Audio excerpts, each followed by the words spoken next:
السلام علیکم ورحمۃ اللہ وبرکاتہ۔ محترم بزرگوں، دوستوں، عزیز ساتھیوں اور پیاری ماں بہنوں، اللہ تبارک و تعالیٰ کی ذات کریمی سے بڑی امید ہے کہ آپ تمام حضرات بخیر و عافیت ہوں گے، اور ہمارا یہ جو سلسلہ جاری ہے طہارت، پاکی اور ناپاکی کے مسائل کے سلسلے میں، اس سلسلے سے آپ کو کافی فائدہ پہنچ رہا ہوگا۔ چلیے آج کی 7ویں مجلس میں چند مسائل آپ کے سامنے پیش کیے جاتے ہیں، اور ہمارے مسائل پیش کرنے کا انداز سوال اور جواب کا ہوتا ہے۔ چلیے آج کی مجلس کا پہلا سوال یہ ہے کہ میرے گھر کے باہر اور ہماری کالونی میں بہت ساری بلیاں ہیں اور وہ بہت زیادہ روتی رہتی ہیں، لوگ بھی طرح طرح کی باتیں کرتے ہیں، اس بارے میں شریعت کا حکم کیا ہے؟ دوسرا سوال یہ ہے کہ ہمارے گھر میں ایکویریم یعنی مچھلی کا ایک چھوٹا سا گھر ہے، اس کا پانی بدلنے یا کسی اور کام کے دوران اگر اس پانی کے چھینٹے ہمارے اوپر آ جائیں یا ہمارے ہاتھ اس پانی سے لگ جائے تو کیا وہ ہاتھ ناپاک ہو جائے گا اور غسل واجب ہوگا یا نہیں؟ اس سوال کا جواب یہ ہے کہ بلیوں کے بارے میں عام طور پر لوگ بہت ساری اور مختلف قسم کی توہم پرستیوں میں مبتلا ہو جاتے ہیں۔ خاص طور پر کالی بلیوں کے بارے میں تو بہت زیادہ کہانیاں مشہور و معروف ہے، لیکن یاد رکھیں اس کی کوئی حقیقت نہیں ہے۔ آپ اس کی طرف بالکل توجہ نہ دیں اور نہ ہی لوگوں کی باتوں پر کان دھریں۔ اب رہی بات آپ کے ایکویریم کے پانی کے پاکی اور ناپاکی کے بارے میں، تو جان لیں کہ ایکویریم کا پانی بالکل پاک ہے، بدن یا کپڑے پر لگنے کی وجہ سے، اسی طرح ہاتھ اس میں ڈالنے کی وجہ سے بدن یا کپڑا ناپاک نہیں ہوتا، اسی طرح آپ کا ہاتھ بھی ناپاک نہیں ہوتا۔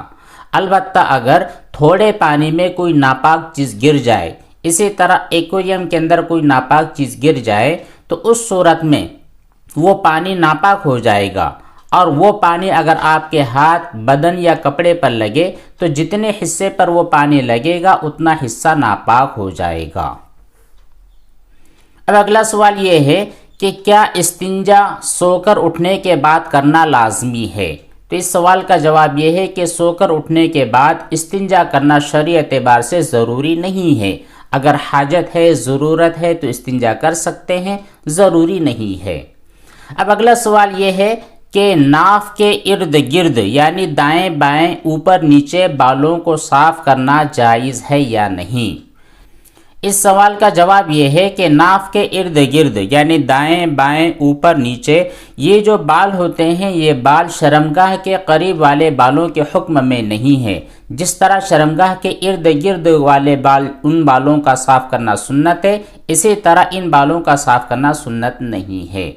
لیکن بعض فقہاء نے فرمایا ہے کہ ناف کے نیچے والے جو بال ہیں، ان بالوں کو اگر کوئی شخص احتیاطاً کاٹ لے تو ٹھیک ہے، لیکن دائیں بائیں اور اوپر والے، ناف سے اوپر والے بالوں کا کاٹنا یہ سنت نہیں ہے، بلکہ ان بالوں کا کاٹنا ناجائز ہے۔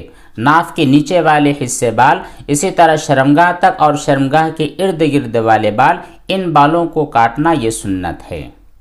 اب اس کے بعد اگلا سوال یہ ہے کہ استنجا کرتے وقت ہمیں کیسے پتہ چلے گا کہ ہمارا استنجا صحیح ہو گیا؟ عام طور پر ہم جلدی ہاتھ مارتے، پانی ڈالتے چلتے بنتے ہیں، ہمیں کیسے یقین ہوگا کہ استنجا والی جگہ اب صاف ہو چکی ہے؟ تو اس سوال کا جواب یہ ہے کہ جب آپ کا غالب گمان ہو جائے کہ استنجا ہو گیا ہے تو یہی بات کافی ہے آپ کے استنجا صحیح ہونے کے لیے۔ اور عام طور پر 3 مرتبہ دھونے کا اہتمام کریں۔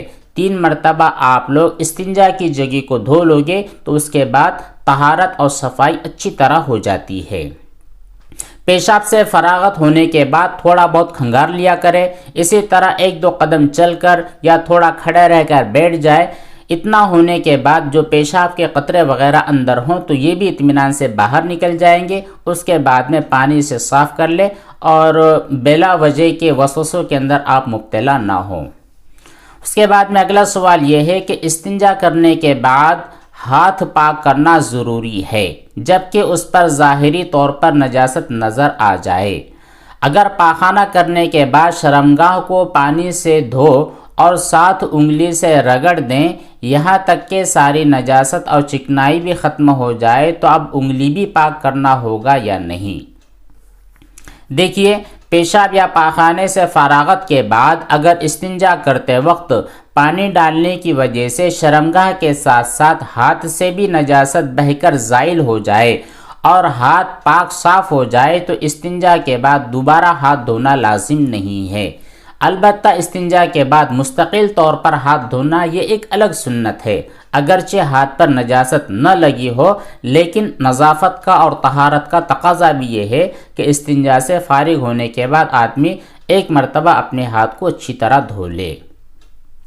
اب اس کے بعد میں اگلا سوال یہ ہے کہ میں کچھ دن پہلے ایک کرائے کے مکان میں شفٹ ہوا ہوں اور آج غور کرنے پر پتہ چلا کہ گھر میں جو موجود باتھ روم ہے اس کا جو سیٹ ہے یہ قبلے کی رخ ہے اور بیک سائڈ یہ اس طرف ہے جہاں سے سورج نکلتا ہے۔ مطلب جب باتھ روم استعمال کرنے کے لیے بیٹھتے ہیں تو قبلے کی طرف پیٹھ ہوتی ہے، مکان بھی ذاتی نہیں ہے، تو ایسی صورت میں حکم کیا ہے؟ دیکھیے، اس سوال کا جواب یہ ہے کہ مالک مکان اگر اس مسئلے کو حل کر دے، اگر آپ مالک مکان کو کہہ دیں کہ شرعی اعتبار سے یہ درست نہیں ہے، آپ اس کو توڑ کر اس کا رخ قبلے سے ہٹا کر دوسری جانب کر دے، اور اگر وہ اس کو کر بھی لے، آپ کی بات پر عمل کر لے، درست کروا لے، تو پھر کوئی بات نہیں، بہت اچھی چیز ہے۔ لیکن اگر مالک مکان کو آپ نے کہا اور اس نے کوئی توجہ نہیں دی تو قضاء حاجت کے وقت آپ قبلے کی طرف سے اپنے چہرے کو تھوڑا ہٹا کر بیٹھ لیا کریں، حتی الامکان اس بات کی کوشش کرے کہ آپ کا چہرہ یہ قبلے سے تھوڑا سا ہٹ جائے۔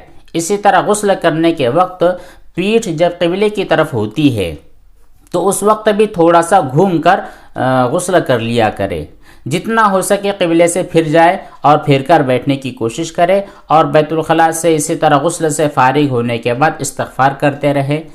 اس کے بعد میں اگلا سوال یہ ہے، چلتے پھرتے اچانک کسی بھی چیز کی شہوت میں مبتلا ہو جانا گناہ ہے یا نہیں، جس پر کنٹرول نہ ہو، اور ایک باعمل شخص جس میں تقوی ہو پر شہوت ایسی ہو کہ کسی بھی وقت جنسی خیال سے مزی آنا شروع ہو جاتی ہے، ایسی صورت میں کپڑوں کی پاکی کے احکامات کیا ہیں؟ دیکھیے، اس سوال کا جواب یہ ہے کہ مزی نکلنے سے غسل واجب نہیں ہوتا، البتہ مزی کے قطرے کپڑے یا جسم کو لگ جائے تو اس حصے کو ناپاک کر دیتے ہیں جہاں پر یہ مزی کے قطرے لگ جاتے ہیں۔ پورے کے پورے کپڑے پاک کرنا ضروری نہیں ہے۔ اگر قطرے درہم کے برابر لگے، ایک درہم ہے تقریباً 2 روپے کا سکہ، اتنے چوڑائی کے برابر لگ جائے تو ان میں نماز ادا کرنا مکروہ تحریمی ہے۔ اگر اس سے زائد لگے تو نماز ہی نہیں ہوگی۔ اگر 1 درہم سے کم ہو اور اس کے ساتھ نماز ادا کر لی تو پھر کراہت کے ساتھ نماز ادا ہو جائے گی۔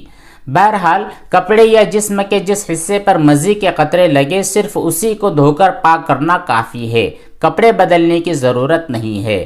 اگر قطرے سوکھ جانے کی وجہ سے جگہ متعین نہ ہو سکے تو شلوار وغیرہ، اسی طرح پینٹ وغیرہ کے جس حصے کے بارے میں اندازہ ہو کہ یہاں پر نجاست لگی ہے، یہاں پر مزی کے قطرے لگے ہیں، تو اس کو اور اس کی ارد گرد والی جگہ کو اچھی طرح دھو لے۔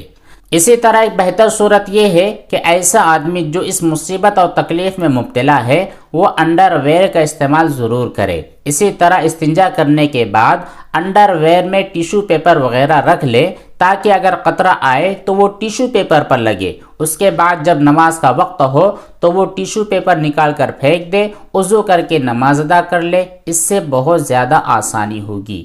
اسی طرح اللہ تبارک و تعالیٰ سے معافی مانگتے رہے، اپنی نگاہوں کو نیچے رکھے تو انشاءاللہ ہر طرح کے وسوسے اور بیماری سے انسان محفوظ رہے گا۔ یہ تھے چند مسائل، سوالات اور ان کے جوابات کی صورت میں۔ امید ہے کہ اس سلسلے سے آپ کو ضرور فائدہ حاصل ہوگا۔ اللہ تبارک و تعالیٰ ہمیں عمل صالح کی توفیق عطا فرمائے، آمین۔ والسلام علیکم ورحمۃ اللہ وبرکاتہ۔